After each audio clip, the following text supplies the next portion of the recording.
How's it going, everyone? Hopefully you're doing well. Welcome back to Replay Reviews. Today we are watching Red Bear, and he has his Centurion 1. This thing isn't that bad, actually.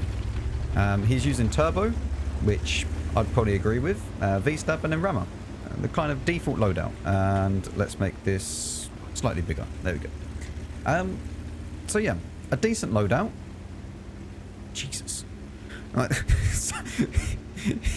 think he has a little bit of high sensitivity, which is something that I see a lot of people doing for whatever reason. I think I might actually end up making a video on how to properly set up your mouse and whatnot, because there's so many people that could be so much better if they just use a lower sensitivity. Lower sensitivity is nearly every single time better in nearly every single situation.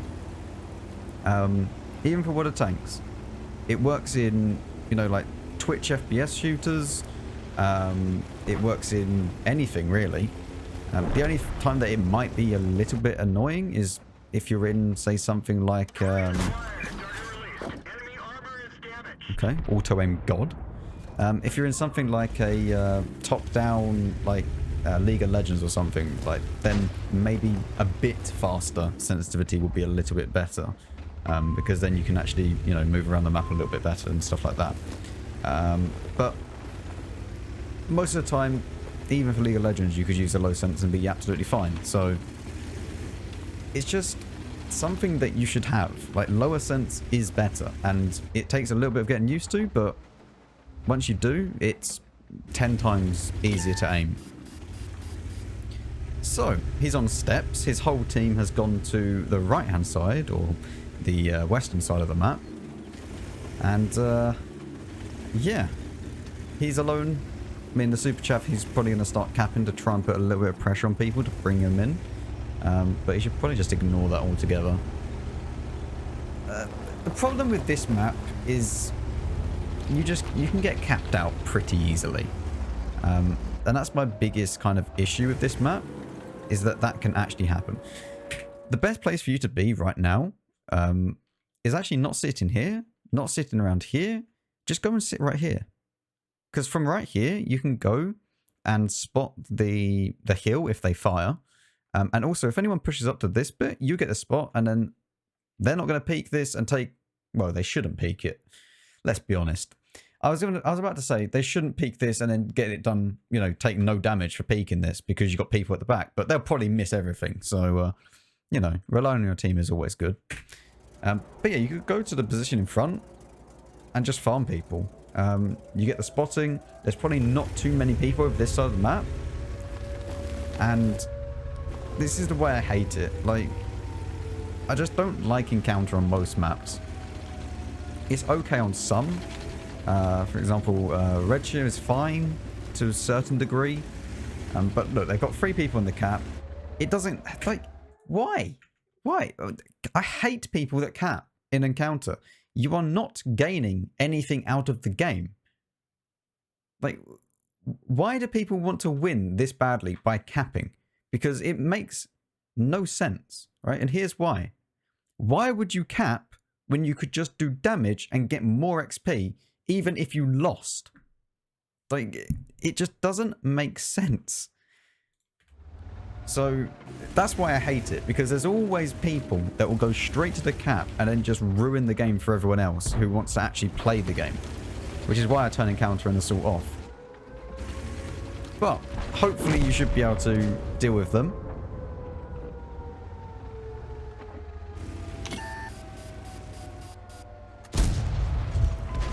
You probably went into the sniper mode too soon there. You should have just waited. Because you don't need to be in a sniper mode, really. And you definitely don't need to be in 8 times or 4 times. 2 times is more than enough in this situation. You don't need to be any more than that. A lot of people zoom in way too much. And you're then just tunnel visioning too much. This is the difference, right? So I'm going to take control here. This is 8 times. Right? Notice you can't see this corner. So if someone peeks out, you're not going to know. 2 times. I can see this corner. I can see up here. I can see all the way over to this rock over here as well. Like, you don't need to be in 8 times zoom, like super tunnel visioned. Just open it up and just allow yourself to look around you as well. Here it doesn't matter too much because no one else is actually pushing on the other side of the map. But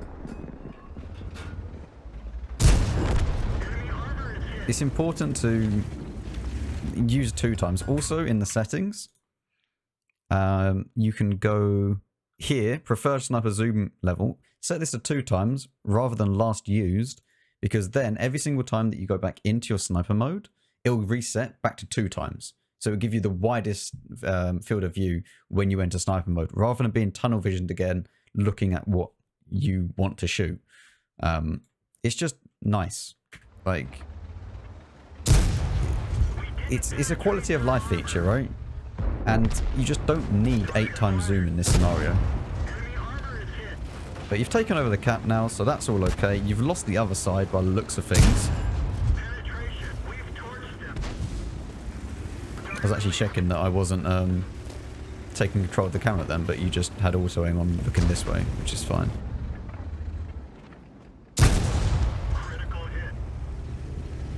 That's unlucky you had that loaded for the Super Cheffy, so understandable. You should be able to kill this guy with relative ease. Nice.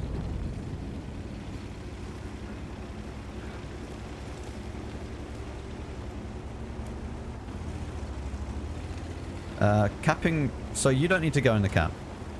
You don't need to. You have 3 in the cap. Just go and, like, when this guy was in the cap, you should have just said 3 in the cap, and then you go up to here, or along this ridge line, and just fight them. You stick 3 in the cap, and then you send people to block them off over here. It's the best way of winning. You've done an okay amount of damage. You're going to get a little bit more. You'll probably end up with maybe 3k out of this game by going up here and leaving them to cap. And as they push, you just slaughter them. You don't need to be in the cap. Like, you should have told the SP1C just to stay in the cap because he's low. And then you can just cap it out. Because right now, all that you've allowed them to do is you cap. There's 1 minute left on the cap. The SP1C can't do anything. You're full health. You could have done something.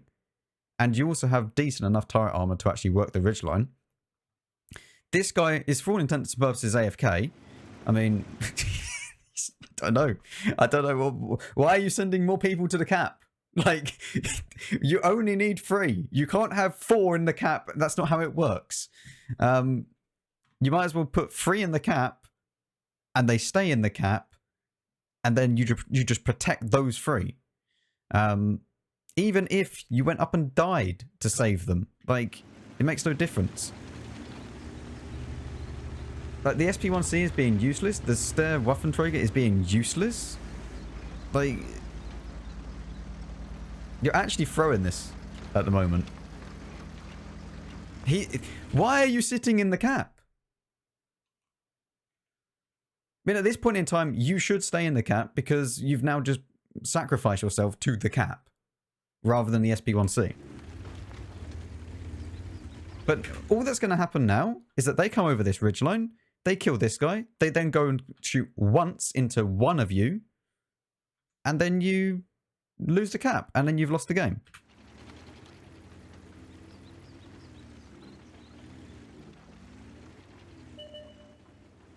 Here he comes. What? What am I...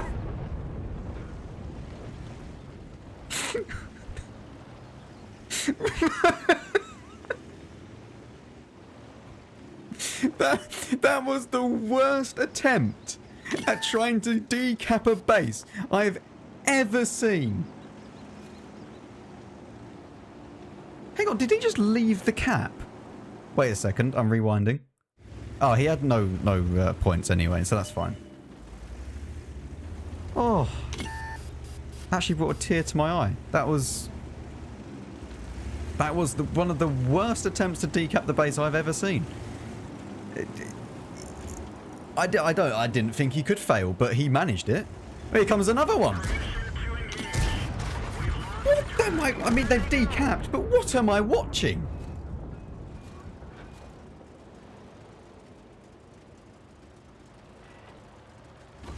Let's go.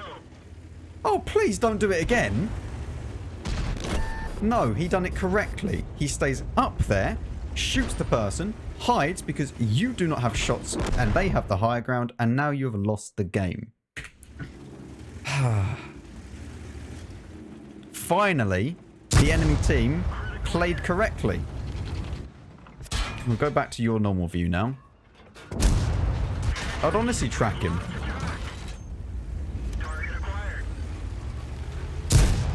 That's unlucky.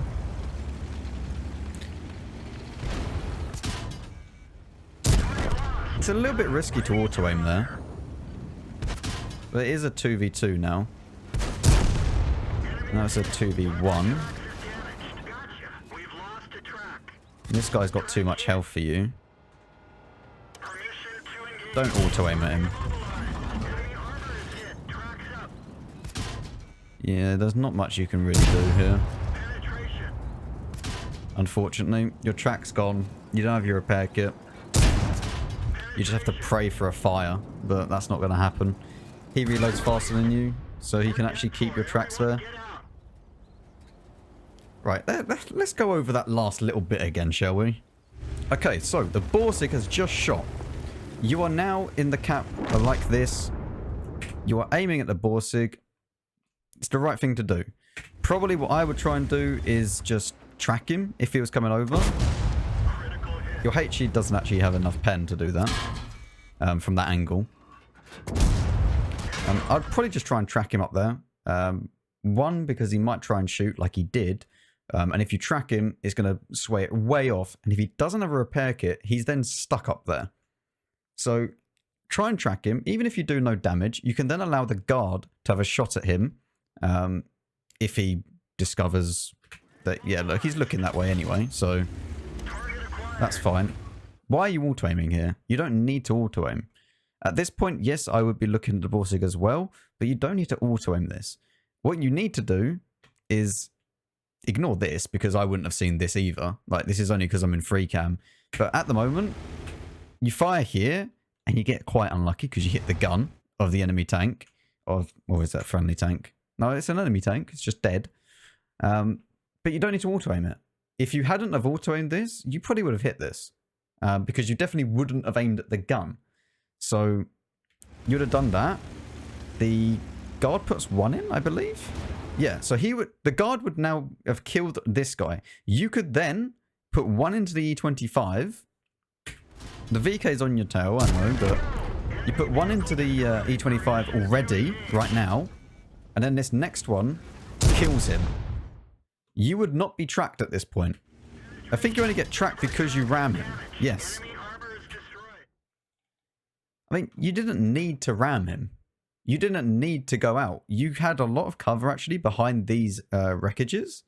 And the only real weak spot of your tank is the hull. So you could have played around inside the cap here quite freely. I mean, yeah, it's not perfect, but... Well, actually, this is almost perfect. This is almost a perfect hold down for you, especially towards the E25. Because, think about it. If you hadn't have missed that shell, which was avoidable, it was only because you were using auto-aim that you missed. Yes, it's very, very, very unlucky, and, you know, it hit the gun. But if you hadn't have auto-aimed, you would have hit it. And then you kill the E25. You don't need to go off and ram him. Even if the E25 goes off and hides, right? You could still go and kill this VK, because you will out DPM him as long as you face hug him head on. He does have enough DPM, and he does have enough pen to go straight through you. But overall, your DPM is higher. So that's the only thing that I would have done differently. I genuinely don't understand what this enemy team was doing, especially the Super Hellcat. I've got nothing on that. But yeah, the main mistake that you made, though, was that you should have just kept the SP1C, the Scorpion, and the Guard in the cap. And then you can go up and defend it and block them off. Because they have to rush back. And in rushing back, they can either choose to fight you and lose time, or run all the way past you and forgo hit points. So you are then, it's a win-win situation for your team. If they don't rush past you, then they lose the game because they're going to be capped out. And if they stop, they're going to lose the game because they're going to be capped out. So I don't know. I don't know why you went into the cap. It makes no sense. If there's already 3 in the cap, you don't need another one. And you also had the Sarah Waffenträger who could have gone somewhere. I don't know. He kind of just sat in the cap and done nothing. He was just in his own little world, right? But it's besides the point. That would have probably won you the game. If not, then it would have been a hell of a lot closer, and that VK would not be on that much health. Especially if you had peeked up on the ridgeline over here, on this one, while they were trying to push across. Because even if an E25 went around this way, which he did, you would have spotted the VK coming through the middle, you would have spotted the Barras, you would have spotted the Hellcat, although you could have just left the Hellcat, to be honest. He wouldn't have, he's not really a threat. But you see what I mean? It's just, it could have been one. It wasn't just because this VK was on more health and he tracked you. He didn't track you. You tracked yourself by ramming an E25, which was avoidable. You didn't need to expose that much of your tank. And you didn't need to ram an E25. Like, yeah, sure, you could ram it to try and secure the kill, but a shot would have done it as well. Even if the E25 had run off completely and it was a 1v1 with you sitting in the cap against an E25, this cap is quite dodgy to actually be able to spot and then fire without, being spotted. They're going to have to be in here, to which point, as soon as he fires, you just rush forwards and you kill him. Because you would still have maybe, let's say that the E25 escaped on 100 health. Or 200 health, I don't know, whatever. And you killed the VK. The VK took like 1,000 from you. Or you're on like 1,000 health altogether. If the E25 runs off, he can either go up the top, in which case you're going to kill him. Because it doesn't take much to just turn around and kill him. And then he can't run that fast in time for you to not get him. Or he goes into a bush over here, to which point you just YOLO forwards towards him until you spot him. So, yeah. It was avoidable, but, you get it next time. So thank you very much once again, Red Bear, for sending this one in. It was fun to watch, especially with the Super Hellcat. Who, interesting. I'm not quite too sure what I've managed to watch at the end there, but it was entertaining nevertheless. But yeah, thank you for sending this one in. And thank you very much for watching. If you did enjoy, make sure to leave a like and subscribe, as it does help me out greatly. I'm probably going to make the replay reviews maybe once a month. Because that way then I can actually stack a few in the Discord. And if you do have some that are similar like this and you don't mind sharing them to be made into a video, then head over to Discord, put them in replay reviews channel, and I'll look through them to see if I think they should be featured, or we can learn something from it. So yeah, thank you very much for watching, and I'll see you all in the next video.